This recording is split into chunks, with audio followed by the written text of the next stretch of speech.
അപ്പൊ നമ്മള്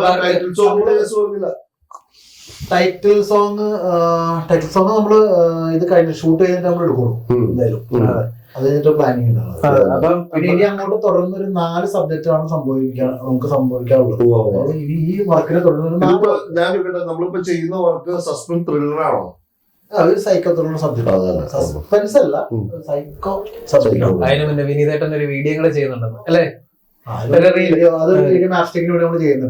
പിന്നെ പ്രസാദൻ ഇപ്പം ക്യാമറ യൂണിറ്റ് എല്ലാം ഉണ്ട്, മിതമായ നിരക്കിലെല്ലാം ചെയ്ത് കൊടുക്കുന്നുണ്ട് കേട്ടോ. അതായത് മ്യൂസിക്, എഡിറ്റിംഗ്, ഡബിങ്, എഫക്ട്സ്, ഇത്ര 15 മിനിറ്റിന്റെ വർക്കിന് ഇത്ര രൂപയുടെ ചെറിയൊരു പാക്കേജ് എങ്ങും കിട്ടത്തില്ല കേട്ടോ. കേരളത്തിൽ എനിക്ക് തോന്നുന്നു റേറ്റ് കുറച്ച് ചെയ്യുന്ന പ്രസാദേട്ടൻ. എനിക്ക് എന്താ പറയാ, എനിക്ക് ഡബ് ചെയ്ത കാശ് എന്ന് പറഞ്ഞാൽ കറണ്ട് കാശ് മാത്രമേ ഉള്ളൂ, അത്രയും പറയത്തുള്ളൂ. അതിൽ കൂടുതൽ എനിക്ക് അപ്പുറം പറയാനില്ല. കാരണം ഞാനും പ്രസാദനും എപ്പോഴും അഹങ്കാരം കൊണ്ട് പറയല്ല, ഞങ്ങളെ സാഹചര്യം ഉള്ളതുകൊണ്ട് പ്രസാദൻ എപ്പോഴും പറയും, ഇവിടെ എന്താ നീ പറയാം, നമ്മൾ അന്തരീക്ഷത്തിൽ നിന്ന് സിനിമ ഉണ്ടാക്കുന്നത് എപ്പോഴും പറയാം. കാരണം അറിയാം, നമുക്ക് ഫുഡിന്റെ കാശ് മാത്രം മതി. അല്ല, ഒരു ദിവസം ഇവൻ ഓടി വന്നിട്ട് പറയാം, ചേട്ടാ നാളെ ഷൂട്ട് വെക്കണം, എന്നെ ഒരാൾ ചതിച്ച്. ഞാൻ ചോദിച്ചാരാ? അത് എന്റെ കൂടെ നിൽക്കുന്ന ഒരു പ്രൊഡ്യൂസർ ചെയ്യാന്ന് പറഞ്ഞിട്ട് അവർ ചതിച്ച്. ഞാൻ ചോദിച്ചു എന്തോ? അത് മറ്റേ ഒരു സബ്ജക്ട് എന്തോ നമ്മുടെ അപ്പൊ കുറച്ച് പൈസ ഉള്ളു. ഞാൻ പറഞ്ഞ ഒരു കാര്യം ചെയ്യും, നമുക്ക് അന്തരീക്ഷത്തിൽ നിന്ന് സിനിമ ഉണ്ടാക്കാം. നമുക്ക് പിറ്റേ ദിവസം രാവിലെ ഷൂട്ട് തുടങ്ങി, വൈകുന്നേരം 6 മണിയൊക്കെ ഷൂട്ട്. അല്ല, നമുക്കൊരു പ്രൊഫൈൽ ഉണ്ടാക്കാനായിട്ട് അത്ര വലിയ പൈസ ഒന്നും വേണ്ട. ഒരു 10,000 അല്ലെങ്കിൽ ഒരു മാക്സിമം 20 രൂപ അല്ലെങ്കിൽ 25 രൂപ കൂട്ടിക്കോ, അത് മതി. ഒരു ഷോർട്ട് ഫിലിം മതി. 25 രൂപ ഉണ്ടെങ്കിൽ നമുക്ക് ചെയ്യാം, സൂപ്പറായിട്ട് ചെയ്യാം. അതെ, 25 രൂപ. പിന്നെ നമ്മുടെ വർക്കായാലും ഇപ്പൊ നമ്മള് ചെയ്യുന്നത് അങ്ങനെ ഒരു ചെറിയ ബഡ്ജറ്റിൽ നിന്നിട്ടല്ലേ. പക്ഷെ എന്തായാലും ചതി ഏറ്റവും ലോ ബഡ്ജറ്റിലായിരുന്നു കേട്ടോ. 20 മിനിറ്റിന്റെ അത് ഞാൻ അപ്രീഷിയേറ്റ് ചെയ്ത. പ്രസാദനെ ഞാൻ സമ്മതിക്കും. ഈ ഇരിക്കുന്ന ആൾക്കാര് വേറെ കേസുണ്ട്, ഇവരാരും ബാക്ക്ഗ്രൗണ്ട് അറിയാത്തതുകൊണ്ടാണ്.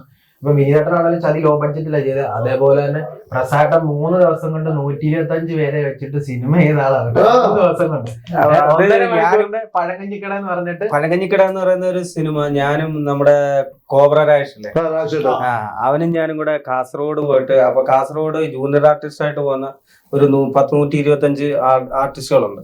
അപ്പൊ അവരെല്ലാം കൂടെ പറഞ്ഞു, ചേട്ടാ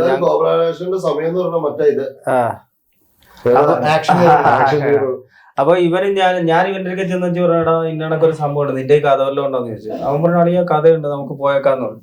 അങ്ങനെ ഞങ്ങള് കാസർഗോഡ് പോന്നു. അവിടെ ചെന്ന് പഴങ്കഞ്ഞിക്കട എന്ന് പറയുന്ന ഒരു സിനിമ, അതിന്റെ ഒരു പഴങ്കഞ്ഞിക്കട സെറ്റ് ഇടുന്നു. അപ്പൊ രാവിലെയും വൈകിട്ടും ഉച്ചയ്ക്കും ഒക്കെ അവിടെ കഞ്ഞിയും പയറും ഉണക്കമീനും അതേപോലെ ചമ്മന്തിയൊക്കെ അവിടുത്തെ ആർട്ടിസ്റ്റുകൾ ഉണ്ടാക്കുന്നത്. ആ കടയിൽ എങ്ങനെ പോകുന്നു അതാണ് എല്ലാരും കഴിക്കുന്നത്, പുറത്തുനിന്ന് വേറെ ഫുഡൊന്നുമില്ല. അങ്ങനെ ഞങ്ങളൊരു 3 ദിവസം കൊണ്ട് 1.25 മണിക്കൂർ സിനിമ ചെയ്തു. പഴങ്കഞ്ഞിക്കട എന്നാണ് അത്. കാസർഗോഡുള്ള 128 ആർട്ടിസ്റ്റുകൾ അതിന്റെ അകത്ത് അഭിനയിച്ചു. നല്ലൊരു ക്യാമറ, നല്ല ടീം ഉണ്ടെങ്കിൽ നമുക്ക് അത് ഞങ്ങള് ഒരു വാശിപ്പുറത്ത് ചെയ്തതാ കേട്ടോ. രാത്രിയും പോലെ ഇനിയിപ്പോ ചെയ്യാൻ പറ്റുമോ അറിയത്തില്ല. നമ്മളെപ്പോലുള്ളവർക്ക് ചെയ്യാം.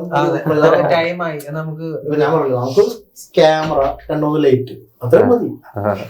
എന്നാ നമുക്ക് ഇത് ചെയ്യാം. അപ്പം എന്താന്ന് വെച്ച് കഴിഞ്ഞാൽ എല്ലാവർക്കും ഞങ്ങൾക്ക് പോസിറ്റീവ് ആണെങ്കിലും നെഗറ്റീവ് ആണെങ്കിലും നെഗറ്റീവ് ഇമേജ് കൊണ്ട് എല്ലാം ഉണ്ട്. എല്ലാം കഴിഞ്ഞവര് അല്ല ആരും. അപ്പം നമ്മള് വീണ്ടും പരീക്ഷണങ്ങൾ ചെയ്തുകൊണ്ടിരിക്കുകയാണ്. അപ്പം ഞാനൊരു തെരുവ് നാടകത്തിൽ നിന്ന് വന്നൊരു വ്യക്തിയാണ്. അപ്പൊ അന്ന് ജനങ്ങൾക്കിടയിൽ അഭിനയിച്ചിട്ടാണ് ഞാൻ പിന്നെ ക്യാമറയ്ക്ക് മുന്നിൽ അഭിനയിക്കാൻ തുടങ്ങി. അന്ന് ആൾക്കാരെ ഒന്ന് കൈയടിയും പ്രോത്സാഹനം എടുത്തു പറയണമെന്ന് പറഞ്ഞാൽ കൊല്ലം ജില്ലയിൽ എല്ലാവരും കുറ്റം പറയും. കൊല്ലം ജില്ലയിൽ എനിക്ക് ഏറ്റവും കൂടുതൽ സപ്പോർട്ടും അതേപോലെ തന്നെ എന്റെ തലവര മാറിയ കൊല്ലം ജില്ലയിലാണ്. എല്ലാവരും കൊല്ലത്തെ പറ്റി പറയുന്നതുകൊണ്ട് ഞാൻ എടുത്തു പറഞ്ഞത്. അപ്പൊ ഈ ഇരിക്കുന്നവര് എല്ലാവരും നല്ല കലാകാരന്മാരാണ്. പുറത്ത് ഒരുപാട് കലാകാരന്മാരുണ്ട്. ഇപ്പൊ ഞങ്ങള് നാളെ 10 പേര് കുറച്ചുകൂടെ അറിയുന്ന ഒരാൾക്കാരായി മാറുമ്പോൾ ഞങ്ങൾ ഒരുപാട് പുതുമുഖങ്ങളെ അവസരങ്ങൾ കൊടുക്കും. അപ്പം ഇനി വരുന്ന വർക്കുകൾ സപ്പോർട്ട് ചെയ്യാം. ഓക്കെ.